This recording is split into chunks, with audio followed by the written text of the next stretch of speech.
Sahod reveal. Wow! Magkano naman kayang sinahod niya?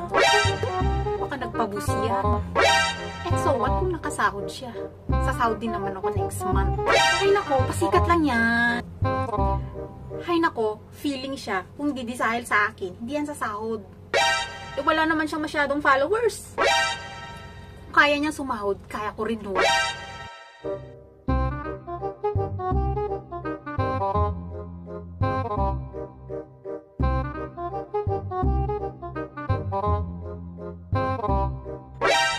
Magkano nga ba yung sinahod ko? I-reveal ko pa ba yung sinahod ko? O wag na lang. Pero real talk guys, kapag sumasahod tayo is proud na proud tayo. Ilapag, i-flex kung magkano nga ba yung kinita natin. Magkano nga ba? Aba, matindi! Kundi lang naman guys. Gusto ko lang pong inspire kayo, bigyan kayo ng inspirasyon para magsikap kayo, para matupad din yung mga pangarap ninyo. At syempre, sumahod din kayo. Okay guys, so direct to the point na tayo. Magkano yung sinahod ko? Ang unang sahod ko sa YouTube ay iyan. Wow! So, yung sinahod ko. So, ang aking po naging unang sahod is sumahod ako ng 1,041.84 or 83 Hong Kong dollars. Hong Kong dollars po yun guys, hindi po USD. So, sa Philippine peso is 7,700 na mahigit. Wow! Malaki-laki na rin yun guys. Pero syempre, bago yan, marami muna tayong pinaghirapan. Kailangan nating maka 1,000 followers, maka 4,000 watch hour. Ayan. So, mas malaki po ang requirements ni YouTube kesa sa Facebook. At gaano nga ba katagal bago ka sumahod? So, sa akin guys is sumahod ako after active uploading ng aking mga videos after 2 months. Ay, hindi. After January, 4 months, I think. So, ginawa ko itong aking account August 27, 2023. And nag-active akong mag-upload. Active means tuloy-tuloy, continuous. Halos everyday ako nag-upload. Nag-upload ako actively October 2023 hanggang December. So, October, November, December. So, December is nag-message na sa akin si YouTube na pwede na akong ma-monetize. So, bago tayo magka-ads, is kailangan muna natin ng AdSense. So, hindi ako nagpa-problema sa AdSense, guys, dahil meron akong dating AdSense na ginamit sa dati kong YouTube channel last year, na yun yung ginamit ko. Kaya, nag-ads ako agad, and na-accept agad ni YouTube. Mga ilang, hindi ko alam, mga ilang days lang is approve na agad yung aking AdSense. Kaya, monetize na ako by January. By January, nagka-ads na yung mga videos na in-upload ko. And, January, February, March, after 2 months, doon ako sumahod. So, around March 21, between March 21 to 26, yun yung araw na si YouTube ay nagpapasahod. And, kung mapapansin nyo guys, konti lang yung mga views ko. Yan, kung titignan nyo, sisilipin yung channel ko is hindi ganun talaga. Lahat ng videos ko is hindi ganun karami yung viewers. So, ipapakita ko lang guys kung bakit ako nakasahod. Kukunti naman yung mga views ko. Kaya po guys, is meron po akong dalawang video o 3 siguro na nag-trending na video. Ito yung in-upload ko last October, November na nagkaroon ako ng maraming subscribers and watch hour. Doon po ako nakakuha ng maraming subscribers. So, sisilipin ko natin yung aking video na yan kung bakit nga ba ako, paano ako na-monetize. Okay guys, so nandito tayo sa YouTube Studio. Dito sa YouTube Studio is dito natin makikita yung ating channel analytics.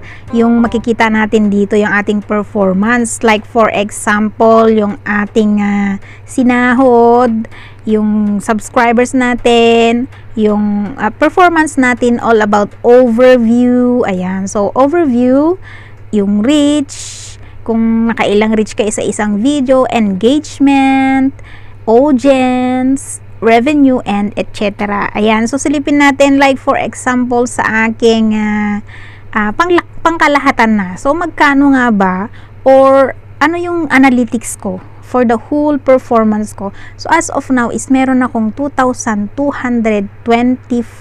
subscribers. So, tignan natin sa ating channel analytics. So, ilalagay ko dito sa, like for example, lifetime. Okay, sa lifetime ko guys is meron akong 200, sa aking views all over is 234.5k views. At meron na rin akong watch time hours, 11.7k. So, ang nire-require ni YouTube na watch hour is 4k lang. And ang subscribers is 1,000. So, as of now, ilang buwan na nga ba ako nag-start? So, August, September, October, November, December, January, February, March, April, 8 months. After 8 months is meron akong 2.2 subscribers. And for lifetime, dahil naka-lifetime tayo is 101.63. Bakit nga ba 101.63? Magkano yung sinahod ko? $100 mahigit. Ba't nangyari? Mas malaki yung sinahod ko kesa sa lifetime na revenue ko. So, ganito guys, kasi yung aking ginamit na AdSense is old AdSense ko yun. So, yun yung ginamit kong AdSense, which is, yung aking AdSense na yun is mayroon akong naging revenue doon na dati, na natira sa aking nabura na YouTube channel na hindi ko nakuha kasi nga $100 threshold. So, yung ginamit kong AdSense na yun, na luma, is, yun yung tinuloy kong AdSense at ginamit ko dito sa bago kong YouTube channel is na-i-carried. Na-i-carried po yung laman ng AdSense ko at naidagdag dito sa bago kong ginamit na YouTube. Kaya po ako nakasahod. Ayun, ganun yon. So, silipin natin yung video. So, ipapakita ko lang yung video na kung saan doon po ako nakakuha ng maraming subscribers. Sa video na to is doon ako nakakuha ng more than 1,000 and ang dami pong nakanood. Hindi ko po akalain talaga na mag-upload ako ng video is magugustuhan po ng tao. Meron lamang akong 2. Tingnan nyo guys, pansinin niyo yung mga views ko lang dito sa mga views ko is konti lang. Yung mga na-upload ko ngayong buwan, mga April is 24 views, 14 views, 40 views, 16. How about sa March, 18, konti lang. So, ito yung mga videos ko na hindi na kasi ako nag-upload ngayong month kasi nga na-busy ako. And puntahan natin yung video ko na nag-trending. So, April 20, dito sa January, November po. So, meron akong upload last November na kung saan nagustuhan nila yung videos ko. Talaga hindi ko talaga expect guys. So, meron lang akong mga videos, 423. Mataas na rin yan para sa akin. So, hindi pa kasi tayo sikat na vloggers. Ayan, so scroll natin. Ayan, so ito medyo itong video na to naka 1,400 din. Yung mga maswerteng pagkain. Ayan. And mga dapat gawin sa Chinese New Year, yung mga pamahiin. Ito yung gustong-gustong panoorin ng mga tao. Yung mga may may benefits na makukuha sila. Kasi mahilig ang mga tao ng predictions. Okay guys, so ito. Tingnan natin tong video na to. Ito po yung mga video na marami akong nakuhang subscribers. So i-click natin. So tingnan natin. Click natin dito. Tingnan natin yung kanyang video analytics. So pindutin natin yung dito sa kaliwa. Ayan. So, itong video nito is nakakuha ako ng, okay, tingnan nyo. Sa views hanggang ngayon, 118.5k. Sa watch hour niya, watch time hours niya is 5.1k. Okay? And maraming nag-subscribe sa akin dito. 810 subscribers. Pero bakit ko konti yung kanyang naging revenue? Kasi guys, hindi pa siya nadaanan ng ads noong na-monetize ako. So, sayang guys, no? Kung nadaanan sana ng ads ito, malaki sana yung kinita ko. So, tingnan naman natin yung isa. Yung isa naman is, halos kaparehas lang niya yung content. Pero, pinalitan ko po ng thumbnails. Yung thumbnails ko is iba. Pero parehas yung nilalaman niya. Ito yung mga pamahiin na bawal sa Chinese New Year. So, tingnan natin. Sige, silipin natin to. Ayan. So, magkano naman ang kinita ko dito? Ayan. Ito yung malaking kinita. O, tingnan nyo guys. So, meron siyang views na 61.5k. watch time hour naman niya is 3.9 and nakakuha ako dito ng 769 subscribers. Marami nag-subscribe sa akin dito. Nagustuhan nila yung video na to. And ang kinita ko dito is 64.96. So ang kinikita ng isang video ng 61.5k views, depende po sa length ng video.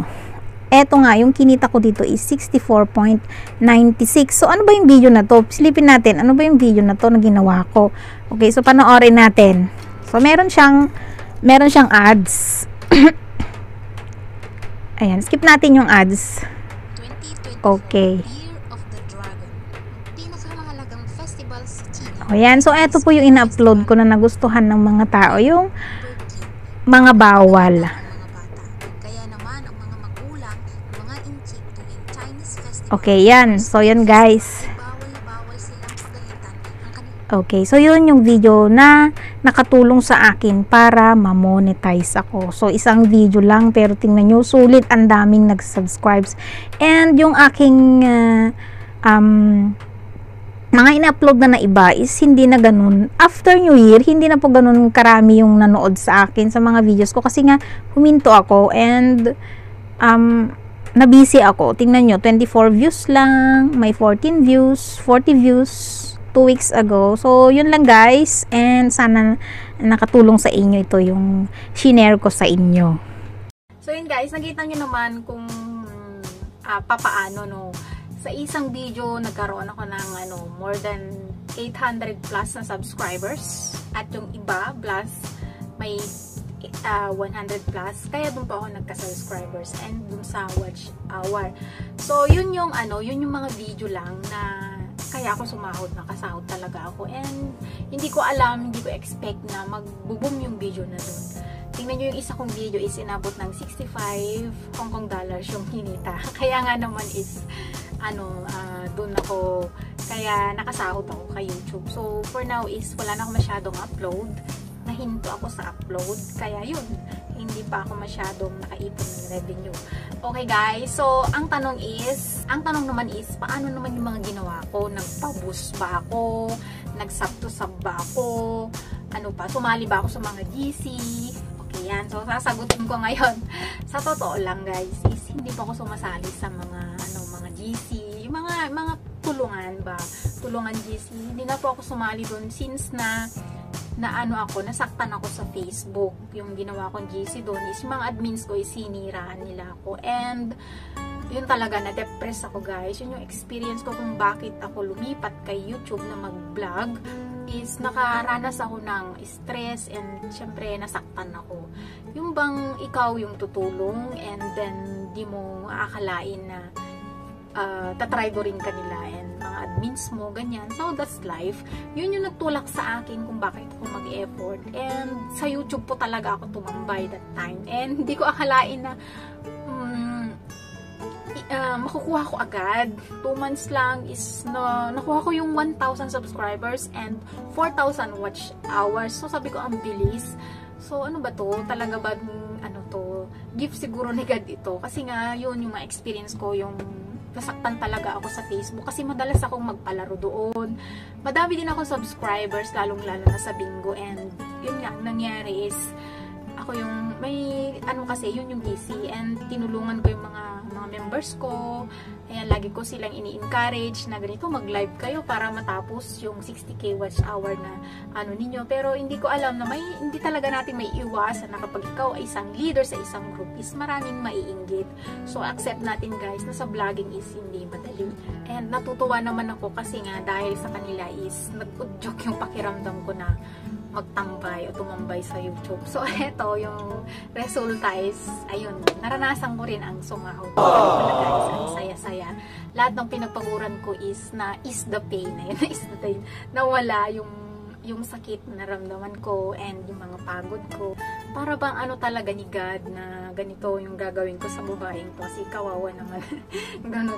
So kung may ginawa ka sa kapwa mo and then maging mabait ka pa rin, be humble and dayan lang natin yung mga tao na gusto tayong i-down, ganyan talaga ang buhay. Hindi natin maiiwasan na marami tayong may experience, lalong-lalo na sa social media. Kung tayo ay vlogger, kung nakikita yung mga vloggers is, ano din, di ba? Marami ding vlogger na sinisira sila, vlogger na binabash, especially kapag sila ay umaangat na. Yan, nakita ko yan sa mga vlogger na sikat na.